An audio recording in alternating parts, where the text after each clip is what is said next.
Hey everybody, Howard Tiersky here. Welcome to another episode of the Winning Digital Customers Show.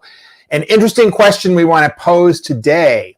Is it possible to be too strategic? Now, you might think, well, isn't being strategic good? Shouldn't a company be strategic? And I think the answer to that is yes, but it can also be taken to the extremes, and there are some things that you can do about it. So let's unpack that a little bit. What are we talking about? Well, first of all, what do we mean by being strategic? I have no doubt that there's many companies, and I've encountered companies for sure, that are not strategic. So what does it mean to be strategic? What does it mean to be not strategic? Well, to me, I define strategy as something very, very simple. Strategy is a means to execute some kind of a goal.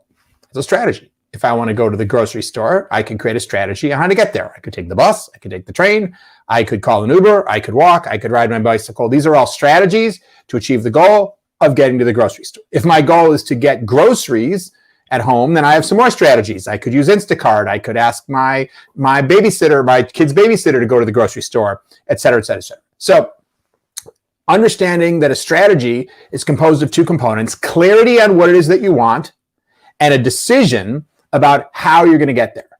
First of all, maybe that definition might be helpful to you. I know I've been in meetings sometimes where there's an argument about, do we have a strategy? Do we not have a strategy? And strategy, of course, can be one of those, what I like to call useless words. You know, if everybody has a different idea of what it even means to have a strategy, well, then it's not that useful of a word. You have to start defining the word when you use it.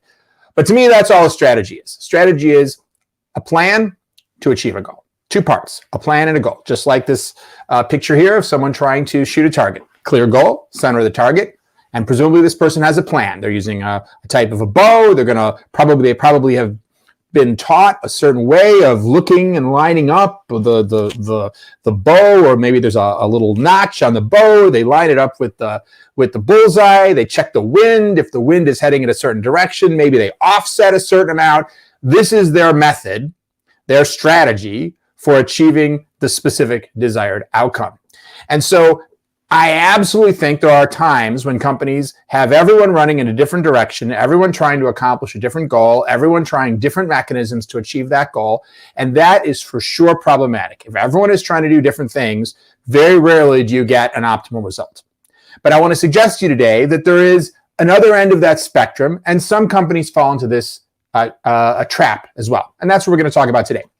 So why on earth wouldn't you want to be as strategic as you can possibly be? Why wouldn't you want to be very clear about the outcome that you want, as absolutely 1000% clear as possible?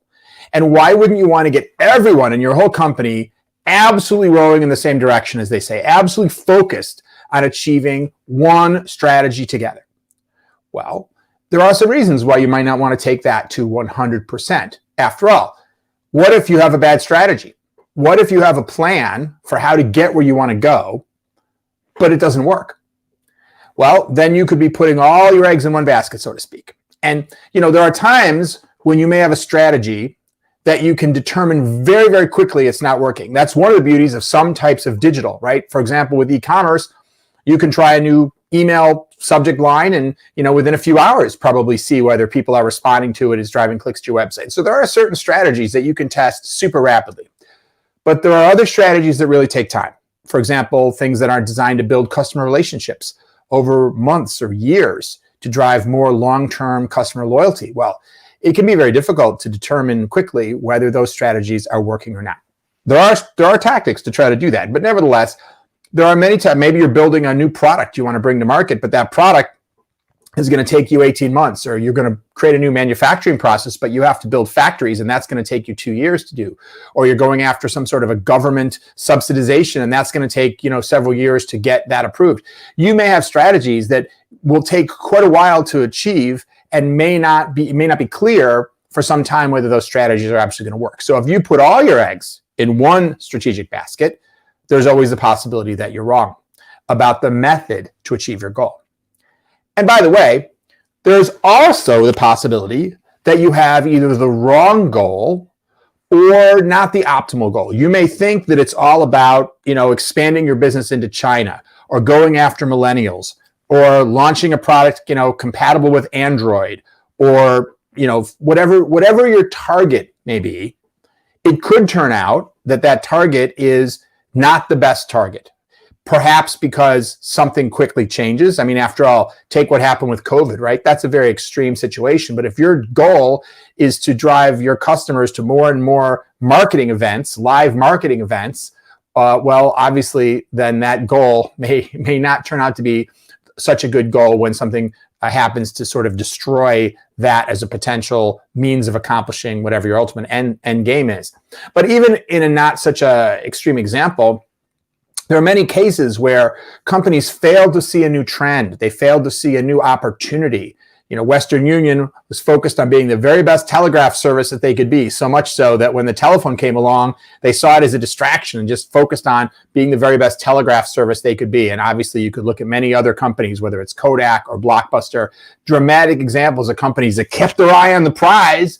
Blockbuster kept trying to be the very darn best video store that was going to be only a few minutes drive from your house to rent you DVDs, but they failed to really recognize that wasn't the target that they should keep focusing on anymore. There was a different target. In contrast, Netflix did a great job of, even when they were in the DVD by mail business, recognizing that there was a new target and they needed to put some of their energy on that target. If they only focused their energy on how to be the very best DVD by mail business, eventually that target was going to go away. And so they focused on another target as well. So if you think of a strategy as being all about a means to get you someplace you want to go, you got to be a little bit, have a little humility and recognize that that's great. And that's what you need to do to determine where you want to go and drive people there. But there's always the risk that either it's the wrong destination or the wrong means to get there. And what do you do then?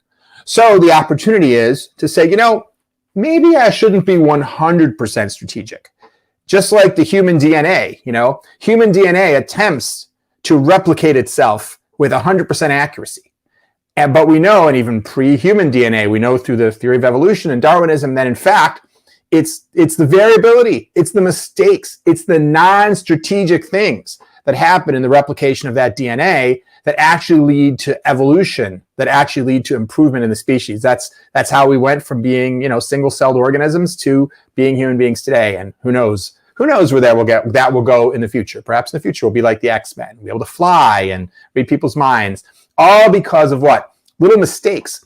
Now, if you had a DNA replication process that was completely non-strategic, meaning didn't have any clear goal, it was just random, constant, whatever DNA being thrown together, well, probably that would never work, right? If DNA, very often when DNA is replicated, if there are mistakes, it causes the resulting organism to not survive. So you obviously don't want all of your DNA replication to be mutations, because that's not going to lead to viable next generation of offspring.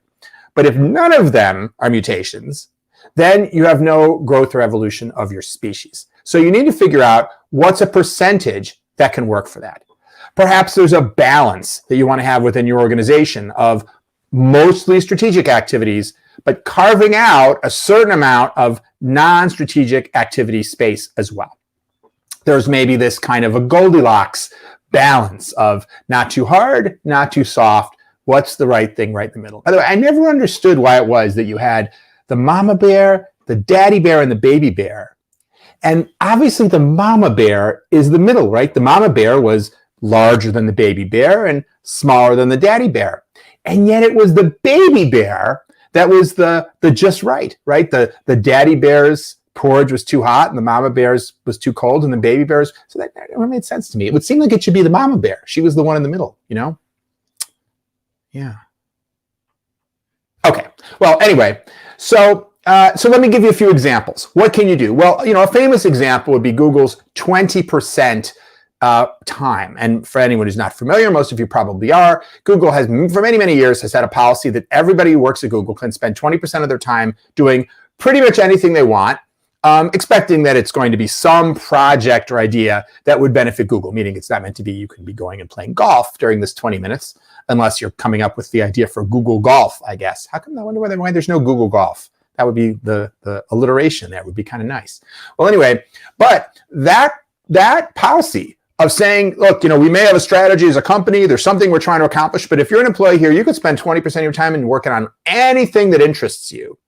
And of all those little projects, of course, the vast, vast majority of them were not commercialized. But of those that were commercialized, that led to everything from Google Calendar to Gmail to Google Translate to Google Docs. Look at all of these components that are a major part of Google's value proposition today that all were a result of those 20% time projects, non-strategic activity.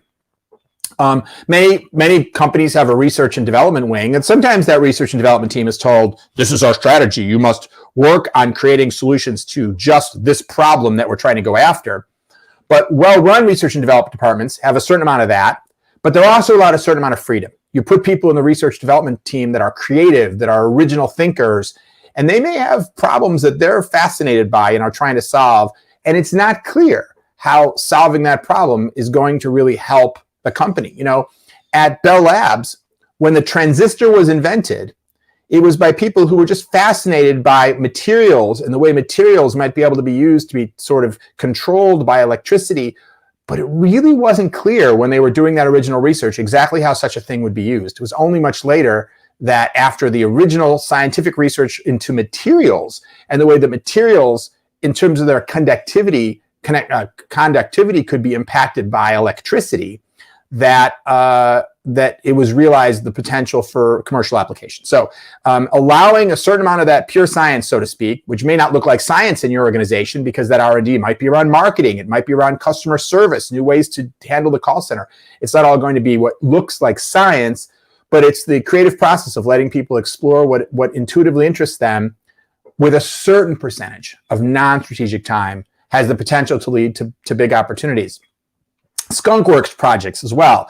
You have a passionate group of people. Steve Jobs was at Apple at a point in time when the Apple II computer and its offspring, the Apple III, and that whole line of the original Apple computers was really the focus. It was where all the money was coming from in the company. And Steve was working on this, Steve, basically he got sidelined to work on this sort of side, not strategic project called the Apple Macintosh. But he was so passionate, he took that project and he turned it into something that, of course, became the whole next several generations of revenue and success and product for Apple Computer. But that started out as a project that at the time, someone would have said was not strategic, was not really the key focus. It was a little side project. So that's the power that take that example combined with, what we talked about in terms of what Google was doing. And, having these projects within your company that may also be real moonshot opportunities. Somebody has a huge idea, something that isn't what your company is even there to do. And if they were to pursue that, it would be, change the whole industry or just be a completely different area of opportunity for your company. Allowing a certain amount of time to be spent on those things has proven over and over and over to be occasionally successful. It's like, it's one of those bets that's probably not going to pay off in any one instance. But if you have a portfolio of them, you can have only a very small percent that are successful, and they can turn into being things that define the whole future of your company, which we see over and over. Now, of course, one of the things I talk about a lot in my book, Winning Digital Customers, and is a common challenge with organizations, is when that new opportunity is identified, will it be embraced by the organization, or will it be rejected as not strategic? Just like the railroad companies weren't interested in investing in truck transport or airlines, where Western Union wasn't interested in the telephone. So, and of course, in the case of Kodak, which I mentioned earlier, many people are aware of the story that it was actually at Kodak where the digital camera was originally invented. But so you had an element of that going on at Kodak. Kodak was a company, of course, with a fantastic heritage in research and development. And you had enough space for the organization to allow quote unquote non-strategic product research to be done. But then once the research was done and once it was made commercially viable, the organization wasn't willing to take that to the next step. So in order to really benefit from these non-strategic activities, you not only have to be willing to do like Google does with 20% time and allow people to play, but you also then have to have a process whereby sometimes, occasionally, those little playgrounds, someone looks at and says, you know what, we're going to put more behind this. We're going to be willing to launch this as a commercial product, and if it's successful, be willing to potentially change the whole direction of the company for the occasional big idea that may have seemed originally non-strategic that leads to an opportunity that could be that new, bigger bullseye that perhaps is where the company should change its focus and attention. So just food for thought, something to think about. Definitely want to be able to be good at being strategic. Just be careful you're not too locked down. You're not too strategic, and you're still allowing people to play and come up with ideas that aren't consistent with your current strategy. I want to give you a quick preview that my live cast later this week on Wednesday will be on the topic of how to avoid an intranet ghost town. The tools that we put online for our employees and our extended enterprise, like our suppliers or our contractors to use, are potentially powerful tools and a key part of digital transformation. And yet, I can't tell you how many projects I've seen, how many things that companies have invested in with the vision of creating some kind of an intranet site or tool which just completely fell flat. Let's create a discussion community where everyone can get together and talk about X, Y, or Z. And then if you look at it, you discover that, for a week, there were a bunch of people posting things and then it just died. This is actually the rule rather than the exception, what I call intranet ghost town. So on the next live cast, we're going to be talking about a whole bunch of best practices to stack the deck for your next internal project to figure out how to make that a successful, thriving town and community, and not the next internet ghost town. So hopefully this has been interesting and gave you a little preview of what we're going to be talking about on Wednesday. So I look forward to seeing you then. And of course, to any comments you may have on today's episode. Thanks. Have an awesome day and keep transforming.